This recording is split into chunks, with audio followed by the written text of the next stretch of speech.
हम अपने चैनल भारत ज्ञान अक्षर में कारगिल युद्ध की पूरी कहानी बता रहे हैं। हर दिन हर रात हमारे वीर सैनिकों ने कैसे एक एक पहाड़ी से नापाक पाकिस्तानियों को खदेड़कर अपना तिरंगा फहराया था। तो चलिए, नमस्कार, आप सभी का स्वागत है हमारे चैनल में। एक अनकही कहानी कारगिल सीरीज को आगे बढ़ाते हुए हम आपको वीर सैनिक भंवर सिंह इंदा, जो जाते जाते अपनी 7 पीढ़ियों का नाम रोशन कर गए, उनके बारे में बताएंगे। तो जैसे कि आपने हमारे पिछले एपिसोड्स में देखा कि कैसे पाकिस्तानी सेना अपनी नापाक साजिश में सफल हो रही थी। पाकिस्तानी सैनिक घुसपैठियों की शक्ल में एलओसी पर भारतीय चोटियों में भारी और बड़े हथियारों के साथ बैठकर भारतीय सेना को एक के एक पछाड़ रहे थे। लेकिन इस युद्ध में भारत की पराक्रमी सेना ने पाकिस्तान के घुसपैठी सेना को मुंहतोड़ जवाब देते हुए भागने पर मजबूर कर दिया था। तो यह दिन था 2 जून 1999 का और कारगिल घुसपैठ का पता चले करीब 30 दिन का समय पूरा हो चुका था। भारतीय सेना के सामने दुश्मन से ज्यादा बड़ी चुनौती साबित हो रहे थे ये पहाड़। बेहद ऊंचाई पर बैठे 10 घुसपैठी 1000 सैनिकों की टुकड़ी पर भारी तादाद में मशीन गन, हल्की तोपें, एंटी एयरक्राफ्ट गन और स्ट्रिंगर मिसाइल। आप सोच ही सकते हैं कि कितना बड़ा खतरा था। भारतीय मारक क्षमता पहाड़ों की जड़ में थी और भारतीय सेना को निशाना बिल्कुल खड़ी चोटी पर साधने से कठिनाई आ रही थी।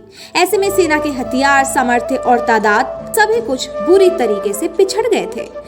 एक हमले को अंजाम देने की तैयारी में सिपाही सैकड़ों की तादाद में लगे रहते थे और चोटी पर दुश्मन का सामना करने के लिए मोर्चे पर तैनात रहते थे। पर केवल 80 से 90 सिपाही वहां चढ़ पाते थे, जिनमें अधिकारी भी शामिल होते थे। ऐसे में जमीनी लड़ाई सैनिकों की बलि चढ़ाते ज्यादा कुछ साबित नहीं होता। लिहाजा अब घुसपैठियों को उनकी मांस ही मार गिराने का एकमात्र ही तरीका नजर आ रहा था, और वे भी एयर स्ट्राइक पर इसके लिए खतरा था।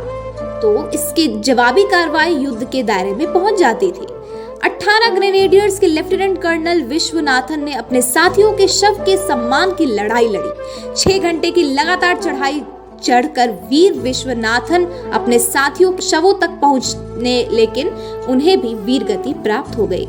लेफ्टिनेंट कर्नल की शहादत का असर ये हुआ कि तोपखाने की कवर फायरिंग को मजबूत करने का जिम्मा द्रास आर्टिलरी के कमांडर ब्रिगेडियर लखिंदर सिंह को सौंपा गया, और उसके बाद कारगिल में 105 mm गन के अलावा 130 और 155 mm की तोपों को लाने का काम शुरू कर दिया गया था। पैरा कमांडो की तैनाती का फैसला किया गया था ताकि उससे दुश्मनों की तोपों की जानकारी इकट्ठा करवाकर दुश्मनों को मुंहतोड़ जवाब दिया जा सके। दूसरी ओर केंद्र और राज्य सरकारें जनता में उभरती देशभक्ति के अनुसार काम कर रही थी। कुछ राज्य में प्रत्येक मृत सैनिक के परिवार को 10 लाख रुपए दिए गए थे। प्रधानमंत्री अटल बिहारी वाजपेयी और रक्षा मंत्री जॉर्ज डिस की अगुवाई में हुई उच्च स्तरीय बैठक में फैसला लिया गया कि भारतीय वायुसेना का कोई भी विमान नियंत्रित रेखा को पार नहीं करेगा। युद्ध में अब तक कोई भारतीय सेना के विमान खंडित हो चुके थे और एक और विमान के नष्ट होने की खबर आई, जो Mi-17 हेलीकॉप्टर था, जिससे वायुसेना के 5 जवान मौजूद थे। हालांकि हवाई हमलों में यह निर्विवाद तथ्य समक्ष आने लगा था कि घुसपैठी उन हथियारों से लैस थे जो नियमित सेनाओं को दिए जाते थे। यह ऐसा युद्ध बन गया था जिसे भारतीय सेना अपने हाथ पीछे बंधे होने के बावजूद लड़ रही थी। एक युद्ध जिसमें शव को उठाने के लिए सैनिकों की जरूरत पड़ रही थी। आइए अब हम देखते हैं उस वीर जवान की शहादत को याद करते हैं जिसने अपने शौर्य से अपना नाम इतिहास में अमर कर दिया। भंवर सिंह इंदा 5 जून 1977 को अनूप सिंह के घर पैदा हुए थे और उनकी घर की माली हालत सही नहीं थी। गांव में पूर्व सैनिक की वीरता व साहस के किस्से सुनते हुए उन्होंने युवावस्था में प्रवेश किया और अपने पूर्व सैनिक चाचा पेप सिंह की प्रेरणा से जैसलमेर में आयोजित सैनिक भर्ती रैली में शामिल हो गए थे।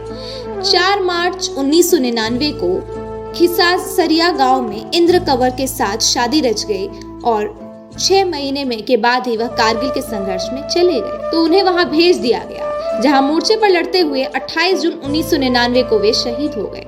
2 जून को वह अपने साथियों के साथ पाक घुसपैठियों के एक बंकर पर कब्जा करने के लिए आगे बढ़ रहे थे, तभी उनका सामना घुसपैठियों से हो गया।